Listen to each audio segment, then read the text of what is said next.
There are moments in history that exist not as single events, but as wounds that never fully closed.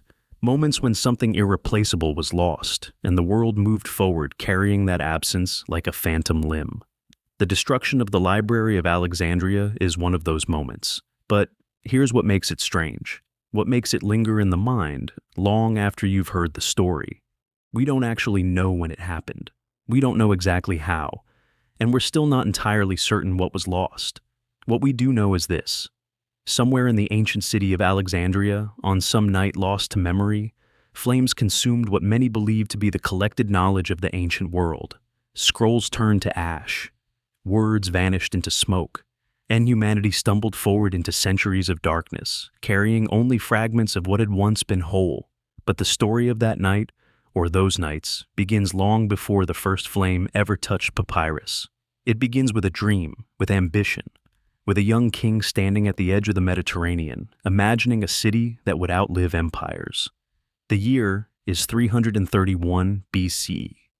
Alexander the Great, 25 years old and already master of most of the known world, stands on a narrow strip of land between the sea and Lake Mareotis in Egypt. His architects think he's mad. The location makes no sense, too exposed to storms, too distant from the Nile's protection, too vulnerable.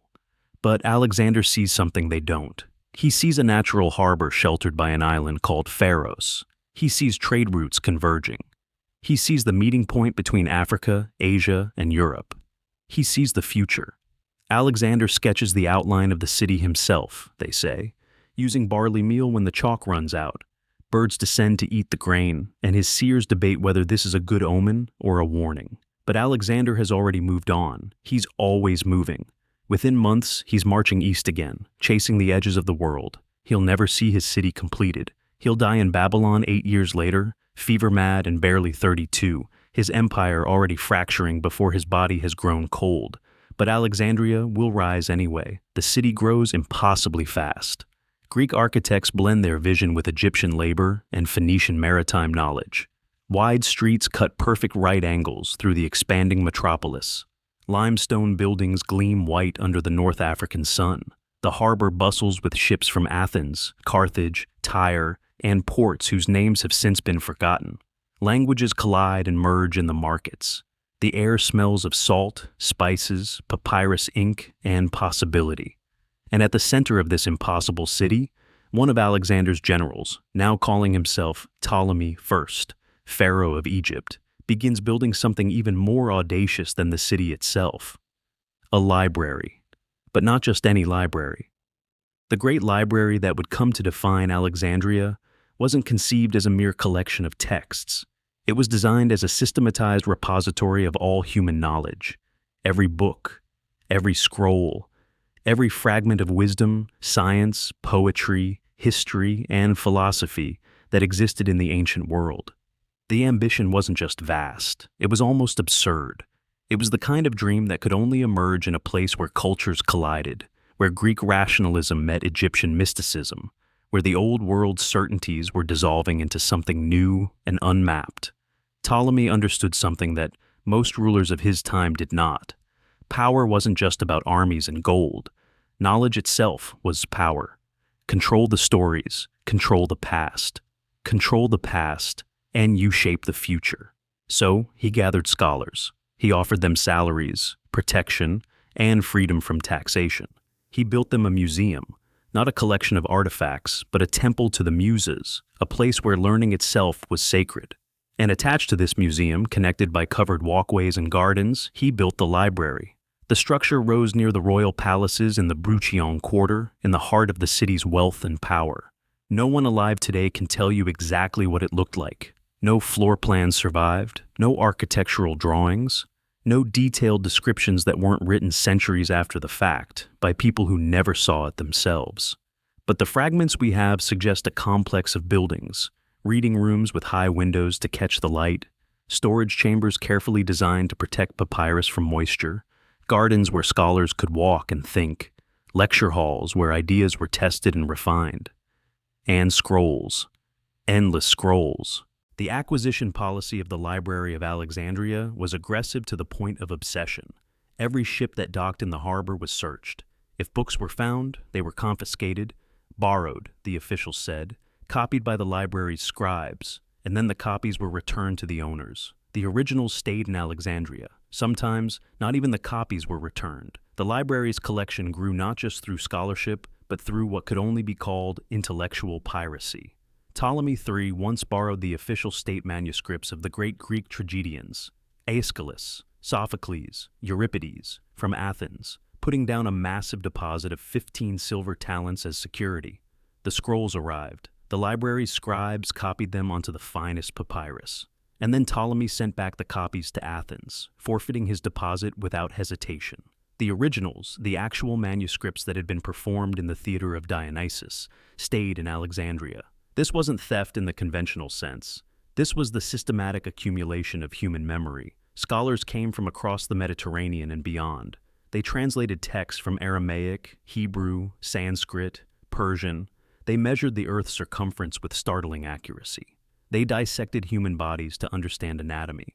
They wrote about mathematics, medicine, astronomy, geography, botany, zoology, ethics, metaphysics, literature, and law. They argued, competed, collaborated, and occasionally tried to poison each other, because genius and pettiness have always coexisted comfortably.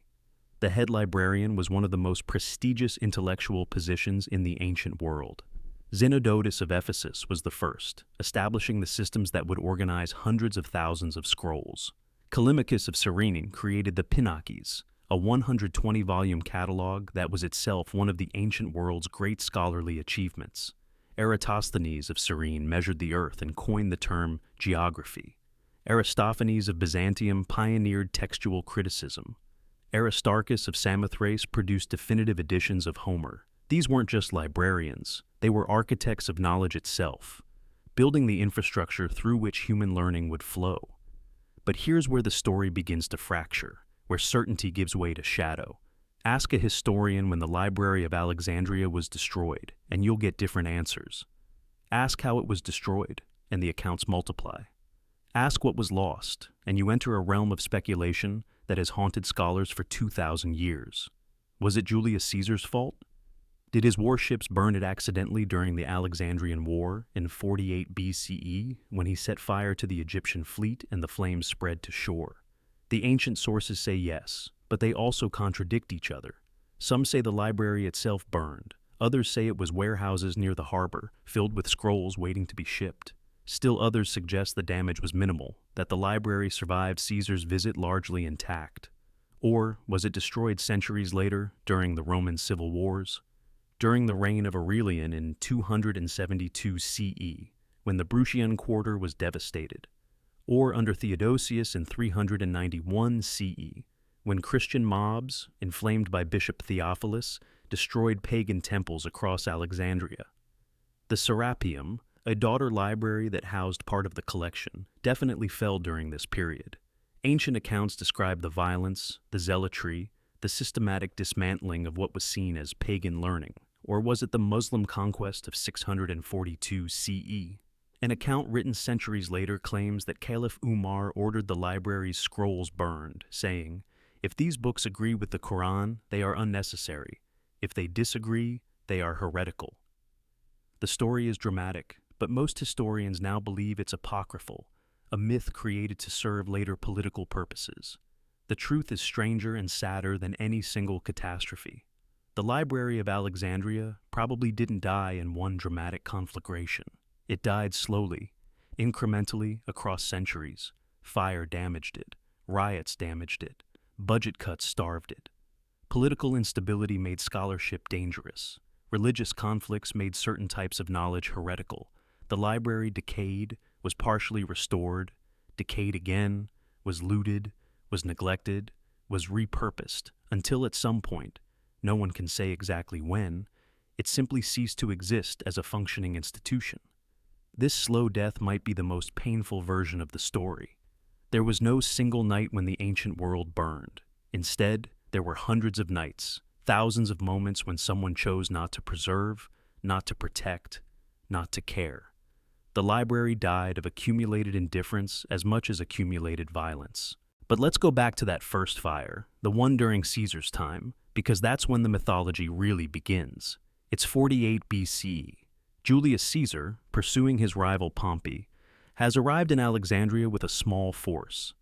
Egypt is in the middle of a civil war between the young pharaoh Ptolemy III and his sister wife Cleopatra VII.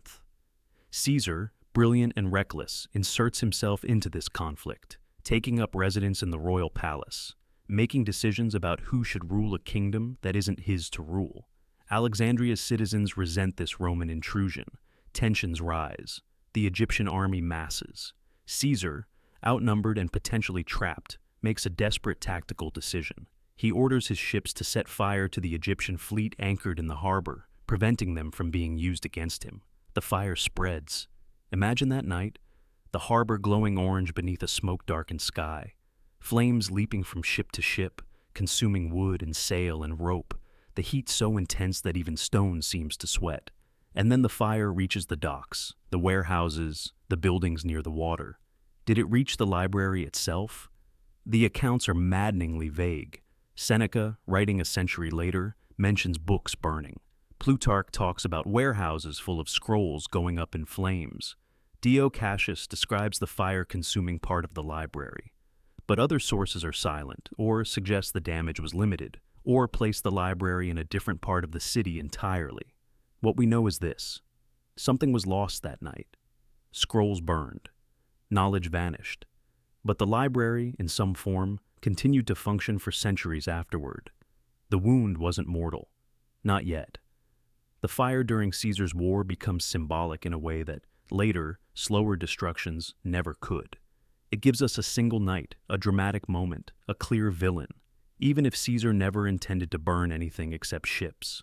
It gives us the image that has haunted the Western imagination ever since: flames consuming wisdom, darkness swallowing light, the irreplaceable becoming irretrievably lost. But symbols can obscure as much as they reveal. The real story of Alexandria's library isn't about one catastrophic moment. It's about what happens when civilizations shift, when power structures change, when the priorities that created something magnificent are replaced by different priorities, different values, different fears. After Caesar leaves Alexandria, with Cleopatra as his ally and lover, the library continues. Scholars still come, books are still copied, the work goes on. Mark Antony, trying to win Cleopatra's favor, supposedly gives her 200,000 scrolls from the Library of Pergamum.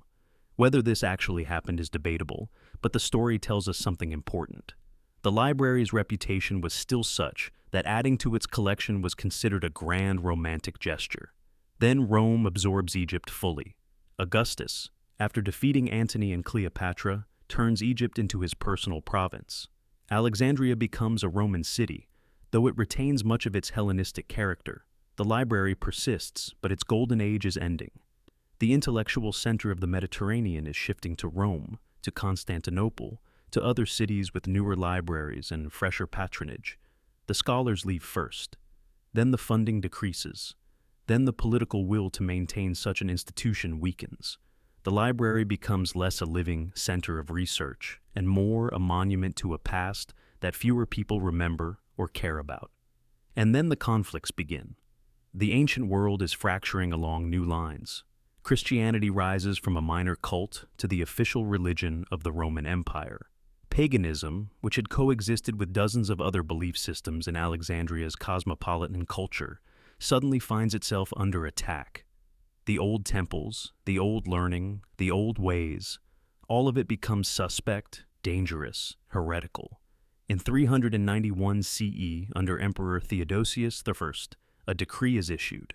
Pagan temples throughout the empire are to be destroyed. In Alexandria, Bishop Theophilus leads Christian mobs through the streets.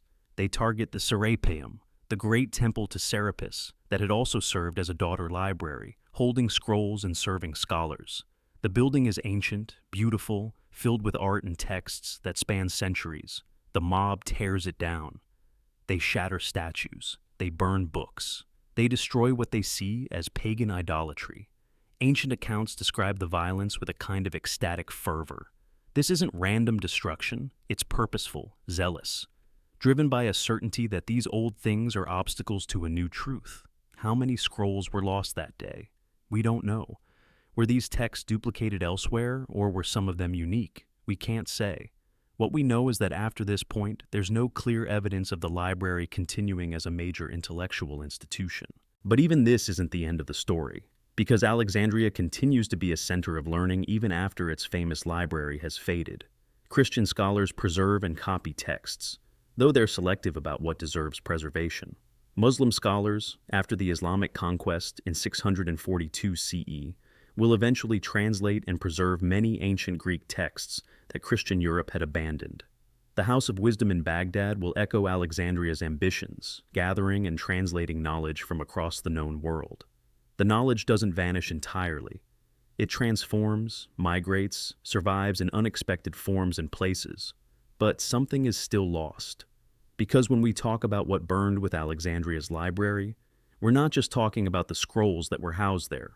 We're talking about all the knowledge that was never copied, never transmitted, never preserved anywhere else. We're talking about the works that existed in a single copy, or only in that library's collection.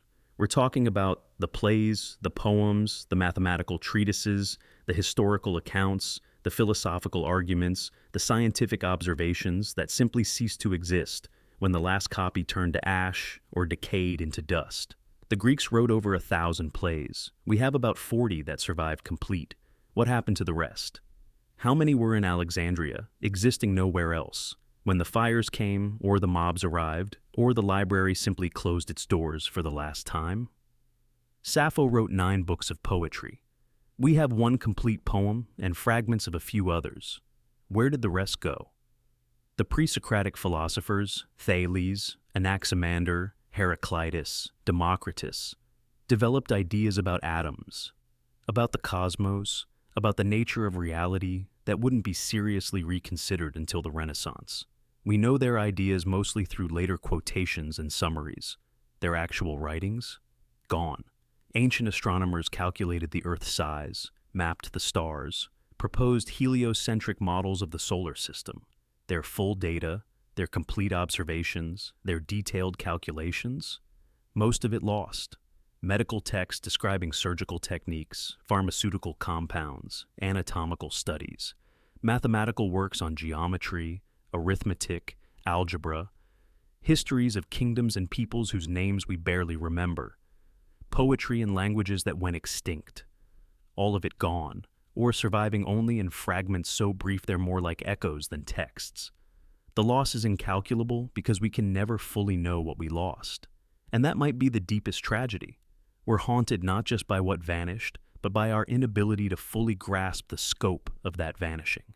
Every surviving text from antiquity contains references to other works, as I argued in my previous book. As so-and-so demonstrated in his treatise on, and those other works are simply gone. We're reading a conversation where most of the voices have been silenced, trying to reconstruct meaning from fragments and silences. Imagine if, 1,000 years from now, only a fraction of today's knowledge survived. Imagine if future scholars had pieces of physics textbooks, but not the complete equations, chapters from novels, but not the endings, medical procedures, but not the underlying principles. That's roughly the position we're in regarding ancient knowledge. We have enough to know something magnificent existed, not enough to fully recover it. The Library of Alexandria becomes, in this light, more than a building that burned. It becomes a symbol of fragility, the fragility of knowledge, of culture, of human achievement. It reminds us that nothing is permanent just because it seems important. That preservation requires continuous effort, continuous care, continuous commitment. But there's another dimension to this story, one that's easy to miss in the focus on loss. The Library of Alexandria, for all its grandeur, was also a tool of empire. Ptolemy didn't build it out of pure love for learning. He built it to legitimize his rule, to make Alexandria, and therefore his dynasty, the intellectual center of the Mediterranean. The library was propaganda as much as scholarship, a demonstration of power through the accumulation and control of knowledge. And that accumulation wasn't always benign. When ships were searched and books confiscated, when scrolls were borrowed and never returned, when the originals were kept and copies sent back, that was cultural appropriation on a massive scale. The library centralized knowledge, which also meant it concentrated control over that knowledge in a single place, under a single authority. What would have happened if that knowledge had been more distributed? If copies had been made and scattered across multiple cities, multiple libraries, multiple cultures? Would we have lost less when Alexandria fell? The question haunts librarians and archivists even today. Centralization versus distribution, the efficiency of having everything in one place versus the security of redundancy. The Library of Alexandria achieved something remarkable, but its very centralization made it vulnerable. This is the paradox at the heart of the story. The same ambition that created the library also ensured its loss would be catastrophic. Let's walk through Alexandria now, in our imagination, during the library's height. The city is unlike anything else in the ancient world. At the eastern harbor, the Pharos Lighthouse, one of the seven wonders, guides ships home with its beacon. The streets are laid out in a perfect grid, wide enough for multiple carts to pass. Underground cisterns ensure water supply. Public baths, theaters, and gymnasia dot the urban landscape. The population is staggeringly diverse. Greeks hold most political power, but are actually a minority. Egyptians form the largest group, living mostly in the western districts. Jews constitute a significant community, with their own quarter and their own governance. Traders come from Arabia, India, sub-Saharan Africa, Gaul. You can hear a dozen languages in a single market. And everywhere there's learning. Not just in the library and museum, though those are the jewels of the city. Learning happens in the streets, in symposia, in private homes where wealthy patrons sponsor scholars. Mathematical debates occur in wine shops. Astronomical observations are made from rooftops. Medical students dissect bodies, human bodies, which was forbidden almost everywhere else in the ancient world, in special facilities, advancing understanding of anatomy and surgery. The culture of Alexandria is competitive, argumentative, collaborative, and occasionally vicious. Scholars vie for prestigious positions, for patronage, for the honor of being called chief librarian. They write poetry mocking each other's theories. They steal each other's work. They also build on each other's discoveries, creating a cumulative advancement of knowledge that won't be matched again for over 1,000 years. And at the center of this intellectual ferment sits the library, growing steadily, scroll by scroll, text by text, until it holds what one ancient source claims is 400,000 scrolls. Other sources say 700,000. The numbers are probably exaggerated, but even half that would be staggering. Even a quarter.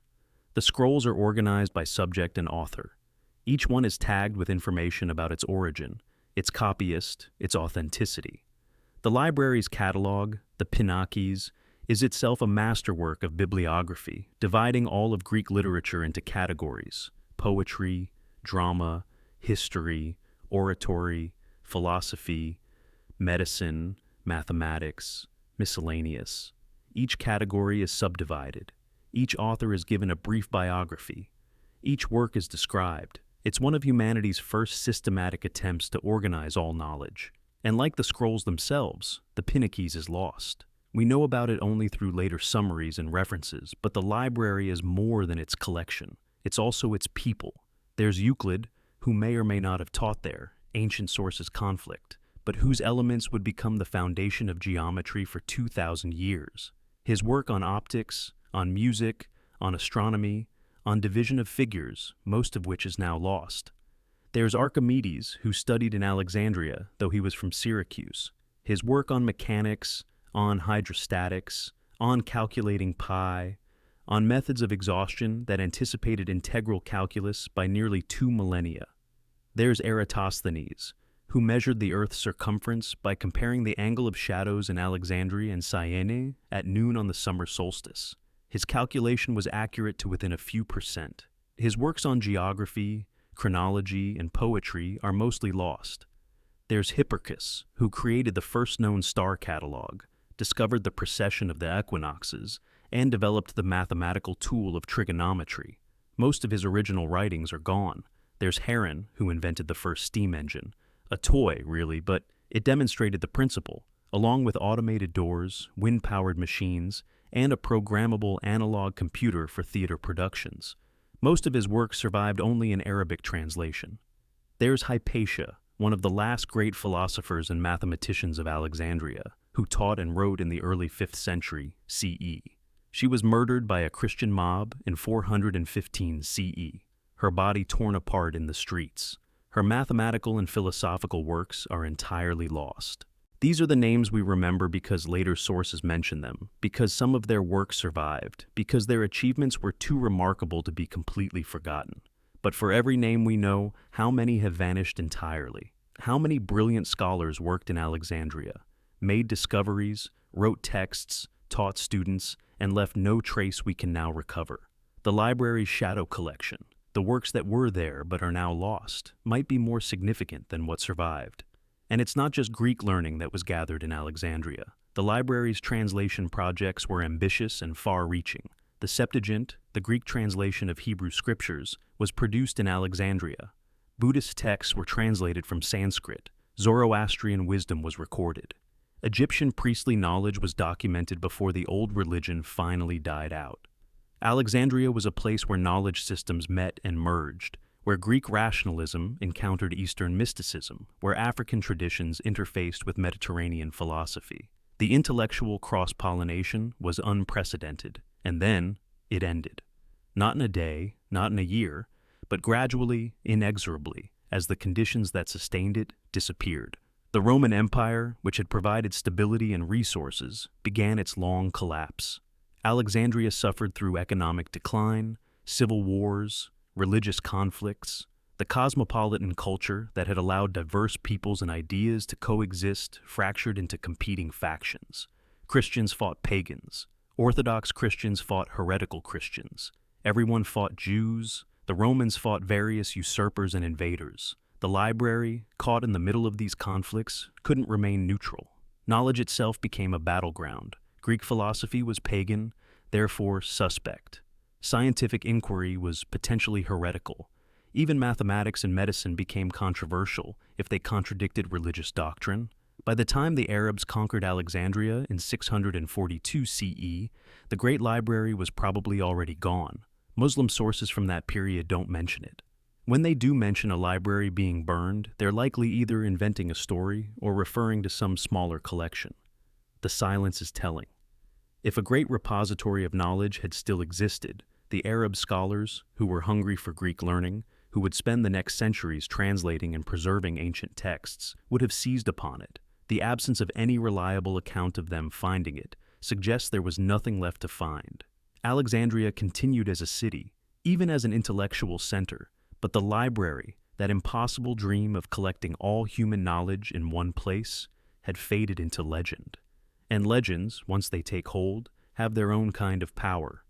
The story of the Library of Alexandria becomes something that later ages need. The medieval Europeans, rediscovering ancient learning through Arabic translations, look back at Alexandria with mixture of awe and regret. The Renaissance humanists, hunting for ancient manuscripts, imagine what they might find if only the library had survived.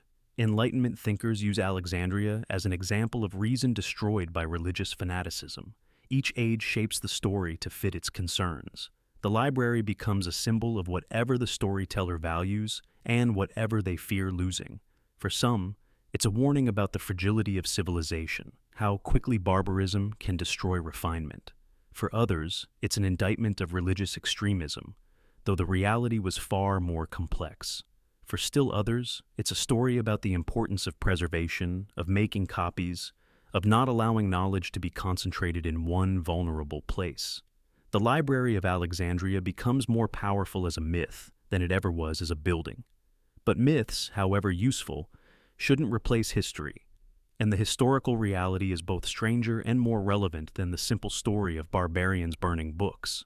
The real lesson of Alexandria isn't that knowledge can be destroyed in a single catastrophic moment. It's that knowledge requires constant effort to preserve. That cultural continuity isn't natural, it's chosen. That every generation has to decide whether the learning of previous generations matters enough to protect, to copy, to transmit. The scrolls in Alexandria didn't just burn, they also decayed. Papyrus is fragile. It absorbs moisture, becomes brittle, turns to dust.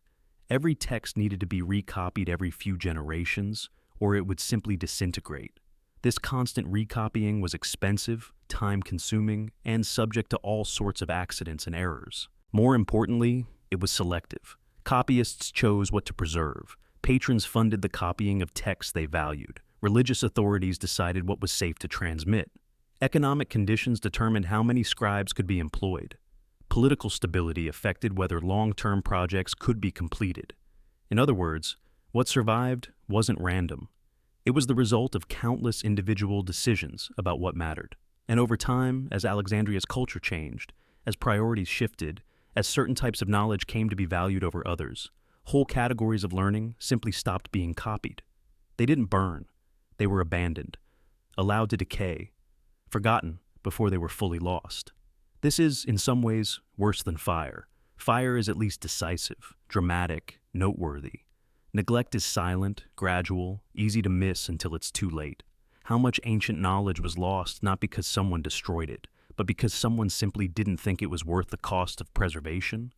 The question should haunt anyone who cares about cultural memory, because the same process is happening today in different forms. Digital files decay. Formats become obsolete. Websites vanish. Technologies change. What we don't actively preserve, we lose, sometimes without even noticing.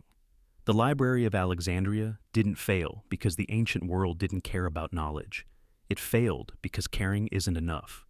Preservation requires resources, institutions, sustained commitment across generations. It requires a social consensus that certain things matter enough to protect, even when they're not immediately useful. And that consensus is always fragile, always subject to challenge, always one political upheaval or economic crisis or cultural shift away from collapse. This is what the library's loss teaches us. Nothing is safe just because it's important. Nothing is preserved just because it's irreplaceable. Culture has to be actively maintained, or it disappears. But there's a counterpoint to this darkness, a strange hope hidden in the story of loss. Because even though Alexandria's library is gone, knowledge itself proved more resilient than any single institution. The texts that survived, copied in multiple places, translated into multiple languages, preserved by multiple cultures, found ways to endure. Greek learning survived in Constantinople, in Baghdad, in Cordoba, in monasteries across Europe. It was transformed in transmission, reshaped by different cultural contexts, but it survived. The knowledge that was most used, most discussed, most copied, most valued across multiple cultures, that knowledge found a way through the centuries of chaos. Not all of it, maybe not even most of it, but enough. And sometimes, impossibly, texts resurface. A 10th century copy of Archimedes, overwritten with Christian prayers, is discovered in a monastery in 1906. Careful analysis reveals the hidden text beneath. Methods he used, calculations he made, ideas that influenced nothing for 1,000 years because no one knew they existed. Fragments of Sappho turn up wrapped around mummified crocodiles in Egyptian tombs, used as scrap paper by people who didn't know or care what they were discarding. Lost plays by Sophocles emerge from papyrus found in ancient garbage dumps. Each discovery is tiny in the scale of what was lost, but miraculous in its own right. A voice from the past speaking again after centuries of silence. And this raises a tantalizing possibility. How much else might still be out there, waiting? In private collections never properly cataloged. In manuscripts never fully examined. In libraries across the Middle East and North Africa and Europe, in boxes and folders that no one has looked through for decades or centuries. In ancient rubbish heaps that archaeologists haven't yet excavated. The work of rediscovering the ancient world isn't finished. It might never be finished. The dream that drove Alexandria's library, to gather and preserve all human knowledge, was impossible then and remains impossible now. Knowledge grows faster than it can be collected, but the dream itself, the recognition that learning matters enough to fight for its preservation, that dream survives. Today, projects like the Internet Archive, the Digital Public Library of America, and international library consortiums echo Alexandria's ambition. They face different challenges: copyright law instead of ship searches, server farms instead of scroll rooms, cyber attacks instead of physical fires. But the core mission remains: preserve knowledge, make it accessible, pass it forward. And they face the same vulnerability: concentration. When knowledge exists in one place, in one format, controlled by one institution, it's fragile, Redundancy, distribution, multiple copies in multiple places, that's what actually ensures survival. The Library of Alexandria, in its destruction, teaches us how to do better. But let's return, one last time, to that night, or one of those nights, when fire came to Alexandria. Imagine you're a scholar in the library. You've spent your life here, among these scrolls. You know the collection better than you know the streets of your own neighborhood. You can navigate it by memory, finding obscure treatises without needing the catalog. The smell of papyrus and ink is the smell of home. And now you smell smoke. You run through the reading rooms, gathering what you can carry. Which scrolls do you save? The rare ones, existing nowhere else? The important ones, the philosophical works that shaped your understanding? The beautiful ones, poetry that moves you? The scientific texts with observations and calculations that took lifetimes to compile? You can't save them all. You can barely save a handful. So, you make choices in seconds that you'll regret forever. You grab what's close, what's portable, what seems important in that moment of panic. And then you run. Behind you, the flames spread. Scrolls catch fire with terrifying ease. Papyrus, dried for decades, burns like tinder. The smoke is toxic, full of burning ink and glue. The heat is overwhelming. And somewhere in that inferno, irreplaceable knowledge is turning to ash. This scene might never have happened exactly this way. The library's end was probably slower, less dramatic. But the emotion behind it, the desperation of watching something irreplaceable being destroyed, the agony of choosing what to save, the knowledge that whatever you rescue is infinitesimal compared to what's being lost, that emotion is real. And it's not historical. It's current. Because libraries still burn. Archives still flood. Museums still get looted. Cultural heritage sites still get bombed. Knowledge is still vulnerable, still fragile, still dependent on people choosing to protect it. The ancient world didn't burn in one night. It burned in thousands of nights, across centuries, in wars and accidents and acts of neglect and deliberate destruction. And each time, something was lost that could never be fully replaced. The Library of Alexandria stands as a reminder of that loss and a challenge. Will we do better? Will we preserve more?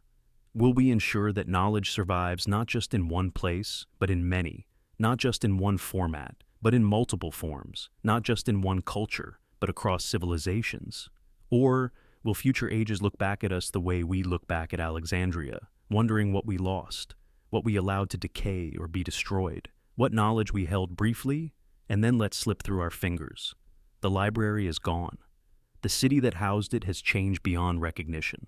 The scholars who walked its corridors are 2,000 years dust. But the dream persists, and the warning and the question, what are we preserving? What are we losing? And when the fires come, as they always do, in one form or another, what will we have chosen to save? These questions linger long after the story ends, just as smoke lingers in the air after flames have passed. The ancient world burned, but memory survives in fragments, in whispers, in the gaps between what we know and what we've lost. And in those gaps, possibility still exists. The possibility that more will be found. The possibility that we'll learn from past losses. The possibility that the dream of Alexandria, imperfect, imperial, impossible as it was, might be attempted again, better this time, more resilient, more distributed, more democratized. The night the ancient world burned wasn't one night. It was many nights, stretching across centuries. And in a sense, it never ended. We're still living in its aftermath, still trying to recover what was lost, still making choices about what to preserve and what to let go. The Library of Alexandria is gone, but its ghost shapes every library that comes after. Every archive, every museum, every effort to collect and preserve and make accessible human knowledge, they all stand in Alexandria's shadow, learning from its brief glory and long loss. And perhaps that's the real legacy. Not the scrolls that survived, or the texts that were lost, but the persistent human impulse to gather knowledge, to preserve it, to pass it forward, knowing full well it might not survive, but trying anyway, because the alternative is to let darkness win by default. The flames consumed Alexandria, but they didn't consume the idea of Alexandria. And ideas, it turns out, are even harder to destroy than scrolls. They survive in memory, in aspiration, in every attempt to build something that might outlast us. The ancient world burned, the library fell. But somewhere, in libraries and archives across the world, scholars are still working, still preserving, still copying, still translating, still fighting against the entropy that claims all things. They're doing what the librarians of Alexandria did, making the same impossible bet, that knowledge matters enough to protect, even though everything eventually falls to dust. And maybe that's enough. Maybe the effort itself, renewed in each generation, is the real continuity. Not the objects preserved, but the preserving itself. The decision that this matters, that memory is worth fighting for, that the conversation across centuries should continue. The Library of Alexandria is lost, but the work it represented continues. Different buildings, different technologies, different challenges, but the same essential task. Holding back forgetting, keeping the light burning in the long night, passing forward what can be saved. That work is never finished. Perhaps it's not meant to be. The ancient world burned, and from those ashes, slowly, painfully, across centuries of effort, something new was built.